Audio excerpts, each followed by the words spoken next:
What's up, people? I'm Shaggy the Opinionated Hippie, and this is part last of me reviewing and ranking the guitar solos on Frank Zappa's massive USB port Halloween 77. 6 shows from the Halloween 77 run on here. I've broken down each show in separate videos, and this is me going over the entire list of all 43 solos that were played during that run. 7 songs were played repeatedly. 6 of them were played at every show. The 7th was played at 5 of the 6 shows. And then 2 songs were played once, Stingfoot and Black Napkins. The one that was only played 5 times was Conehead. Everything else, Wild Love, City of Tiny Lights, Torture Never Stops, Muffin Man, Punky's Whips, Leather, all those 6 were played at every show. I think I had those numbers right. So I'm going to go through the rankings of all the solos, and then I'm going to rank the songs, which songs for me delivered the best solo. So I'll drop that list at the end. So this should be pretty quick. But anyways, 43 solos. This is the bottom 13 right there. Color-coded, but I also put the dates afterwards. Easily, I think my least favorite solo is the City of Tiny Lights from the first show. I think there's mic problems or guitar problems or something, or maybe tape problems.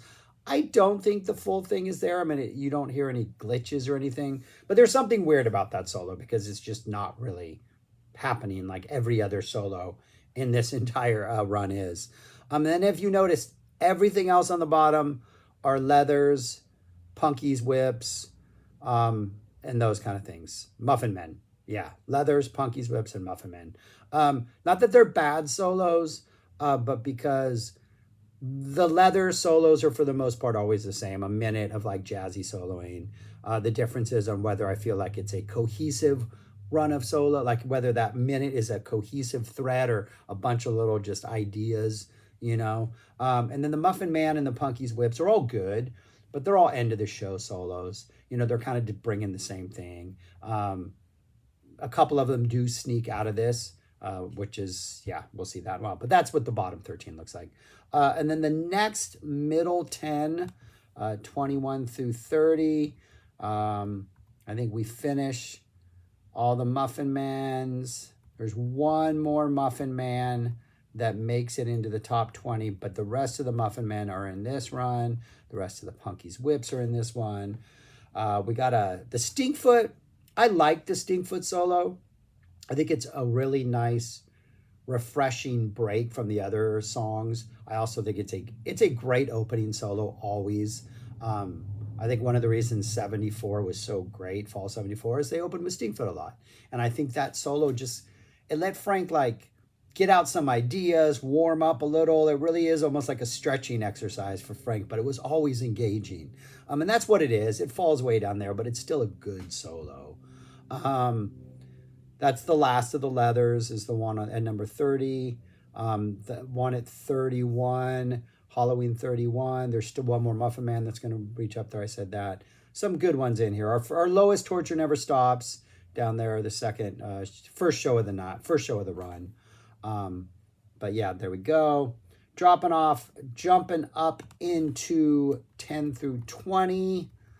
Conehead makes its first appearance.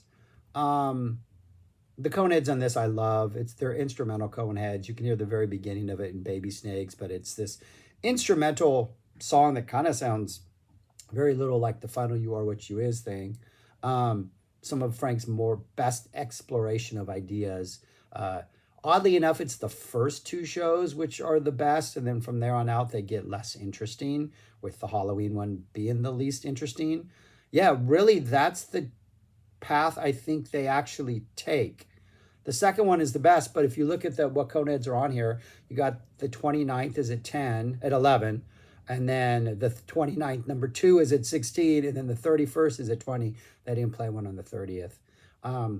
But yeah, that's what that middle run looks like. I think all the City of Tiny Lights are in this. The highest City of Tiny Lights made it at 13. Those are, for the most part, pretty straightforward solos. And then, finally, the top 10 of all the solos for me. I have Conehead, the second Conehead at number one. Just Frank at his most exploratory and aggressive, and the interaction between Bozio and O'Hearn and just everything. An incredible Wild Love up there at number two, and then Black Napkins at number three. The last song of the run, the only time it was played. Absolutely perfect solo. Then Wild Love at four, another Wild Love, the Bowling on Sharon one. Edited, the one Bowling on Sharon is an edited version of the solo. This is the longer version. Another Conehead at six. And then we get our first Torture Never Stops, the last one, the Halloween one at seven. Two more Wild Loves at 8 and 9, and then a Torture Never Stops at 10. And so in looking at what my favorite solo was of these, if you look at the top 10, there are half of them are Wild Loves. It was played 6 times. Half of them are Wild Loves. The other Wild Love comes in at 17. So, there we go. That's to consider. Coneheads does take number one, but then we only have one other Conehead in the top 10, which is at 6. Torture is in here twice at 7 and 10. So they're both in here twice, Conehead and Torture. But then Conehead is number 11 and Torture is number 12. And then you get another, you finally get the last Conehead at 16 and you don't get another Torture till 18. So that is what the top 10 look like. Then if I had to rank just the songs, or I did, that is what that looks like. So I think Wild Love is, for me, the most successful solo on here. It starts off with that idea that is called the Squirm. That was a bootlegged, I don't think Frank ever called it the Squirm. I think that was the bootleg, whoever bootlegged it first called it the Squirm, and so it just became the Squirm. It's like, he always had these motifs that he played with, like he did the Ship Ahoy motif back in 76. He's got the Squirm sort of motif in 77. Conehead at number 2, even though the best solo is the Conehead solo, it really drops off after that first night. Frank doesn't play as long. The ideas get a little more sort of floaty, where he's just kind of floating around experimenting with ideas and doesn't really seem to find a focus. Still interesting. Torture Never Stops gets better as the run goes on. Early on, these Tortures in 77 usually had this airy first half in which he was like just kind of a lot spacier, like a Yo Mama, early part 1 of Yo Mama, just kind of floating around. And then at some point he hits like a pedal and an effect and things get a little more aggressive. As this run goes on, the switch from the first part to the second part becomes a little more fluid and less pronounced. And I think the solos benefit from that. City of Tiny Lights at 4, Muffin Man at 5, Punky's Brews. What is that? I have a typo. It's not what it says on there. I think I was typing Punky Brewster. Punky's Whips at 6, and then Leather at 7. I didn't include Black Napkins and Stingfoot in this. If I did, Black Napkins would have to be number 1 because it's a perfect solo, and the average of them would be perfect. Wild Love would then drop because its average is not perfect, because not all of them are perfect.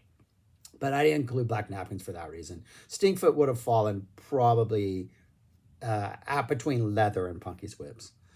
But anyways, yeah. Where would I rank this if I had to rank it among all the other albums that I've done so far? I have it in the top 10, but it is at number 5. I have it below Halloween 81.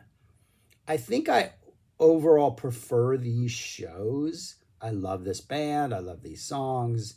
Yes, the set list is pretty much identical every night, except for some weird, like, it's Halloween deviations. And